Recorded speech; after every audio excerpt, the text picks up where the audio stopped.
I'd like to dedicate this video to working with Koshi Chimes. For the past 8, maybe 10 years, Koshi Chimes gained so much popularity.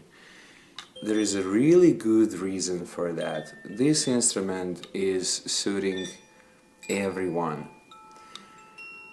Koshi Chimes are coming in 4 varieties of sound combinations. There are 8 chords inside and hanging crystal, which is beating the chords, creating this melodic, beautiful sound. Koshi Chimes are coming in 4 different elements: earth, fire, water, and air. I prefer to working with the air element, not because of the name air element. I never get caught by names. I prefer working with the air just because it's the most melancholic combination of tones, not only for my perspective. I was asking my audience to give me references about 4 of these instruments. The majority agreed on air is being the most melancholic. Almost everybody were sent to memories of childhood, to something sweet, something really precious, some very precious memories. So what I would like to mention about working with Koshi Chimes is that people play it randomly. What do I mean by that? You can hold the chimes with this ring right here and just swing it.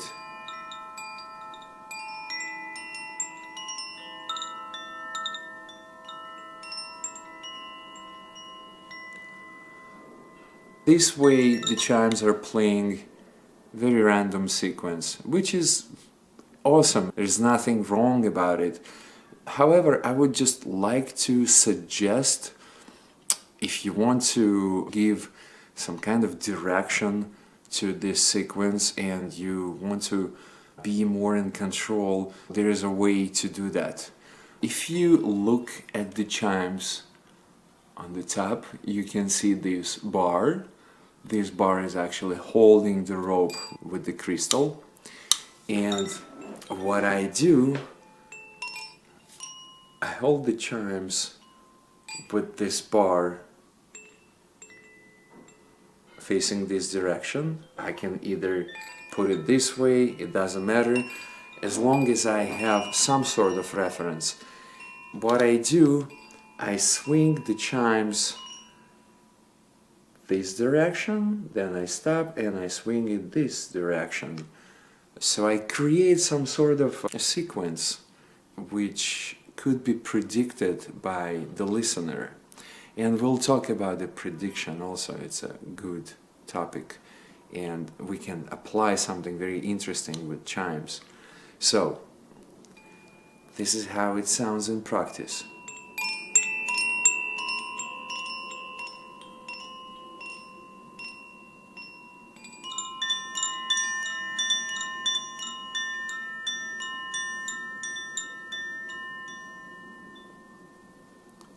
Front, back, front, back, front, back.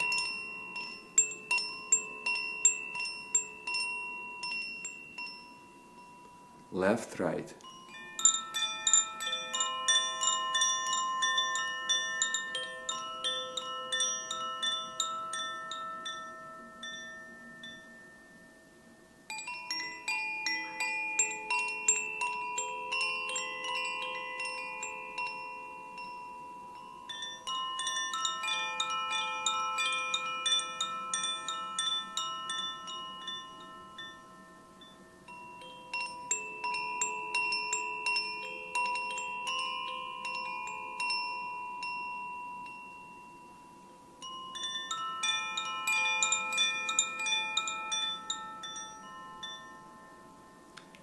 Then I can make a pause to create the anticipation. The audience doesn't really know, did I stop playing or will I continue, and if I will continue, what will be the sequence? Will I play the same routine as they heard before, or I'll change something. So I create a pose, and after the pose I do spiraling. I go around with the chimes. Please listen.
When I decide to finish playing, I don't cut it off immediately.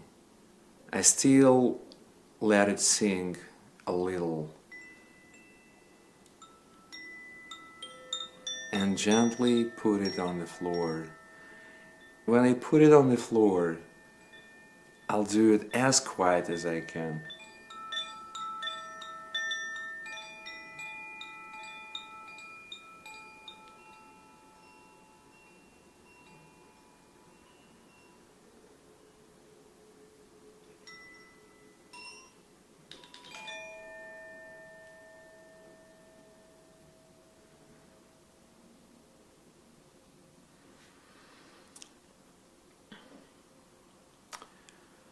So usually I conclude my sequence, which I play with singing bowls and gongs. I play the chimes at the end of the session to ground people, to bring them into this space of memories, and to continue giving them a quality times with themselves. Once I was asked the question, why choose air Koshi chimes if I want to ground the audience? So again, it's not about the name, it's not about how the manufacturer calls the item. It's about the sound, it's about the ethos. What could you do with this sound? You can either sit on your spot and play the chimes, or you can walk around and pass by each listener and swing the chimes to let the person experience very close this sound. Sometimes I place the chimes next to the heart of the person, sometimes I bring it to the level of the face. I can walk behind the person and play it parallel to the spine. People report on very beautiful effects, different effects, depending on what I choose to do with the chimes. Also, another way to play them is to knock them. It's very hard to do now in front of camera with the microphone, but what I mean, you can place the chimes next to the person and just tap it. And there is very low tone sounding out of the wooden cylinder. You can try it by yourself to get the idea. Also, another tip on how to store or how to travel with chimes so it won't ring. What I do,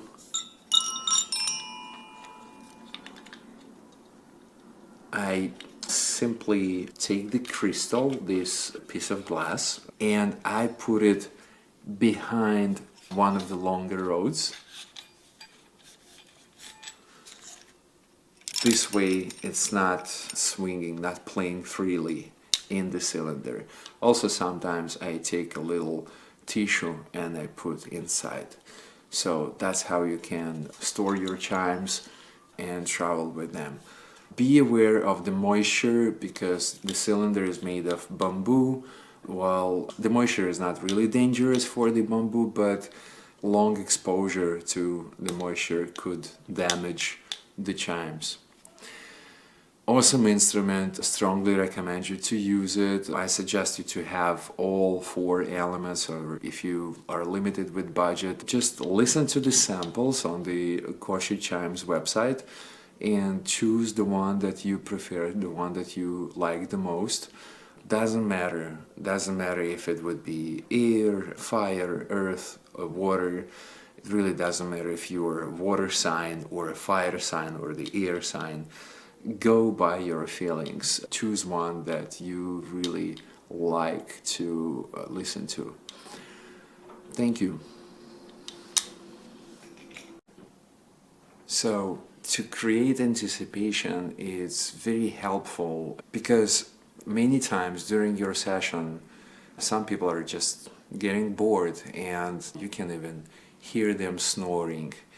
I observed many times elders, I work with elders at rehabilitation center, and I saw them sitting in front of TV and snoring while the TV is playing. If you turn the TV off, the person will wake up or at least stop snoring.